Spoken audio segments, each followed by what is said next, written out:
So మీరడిగిన first క్వెషన్‌కి అంటే daily wages కానీ, లేబర్‌గా work చేసేవాళ్ళు ఇంతకుముందు చాలా వరకు వెళ్ళేవాళ్ళు. హ్మ్. యూఏఈకి. Not only UAE, middle east గానీ, అరబ్ కంట్రీస్ కానీ ఇప్పుడు కూడా చాలామంది వెళ్తున్నారు. కొన్ని కేటగరీ ఆఫ్ ఎంప్లాయ్‌మెంట్ వాళ్ళకి మంచి అవకాశాలున్నాయి. బేసిక్ లేబర్ కేటగరీ వర్క్ చేసే వాళ్ళకైతే కొంతవరకి అవకాశాలున్నాయి. ఓన్లీ ఏంటంటే మనకి ఎంతవరకు సేవింగ్ చేసుకోగలుగుతాం. హ్మ్. సేవింగ్ చేసుకోవడానికి అవకాశం ఉందా లేదా అన్నది ఒకటి చూసుకొని వెళ్ళాలి. ఓకే.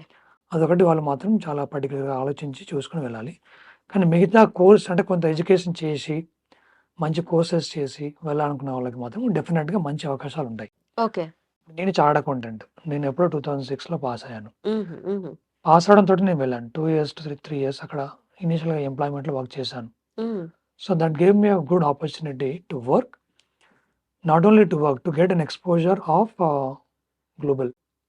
అక్కడ ఉండే వర్క్ కల్చర్ గాని, kind of people we deal with అట్లాంటిది గాని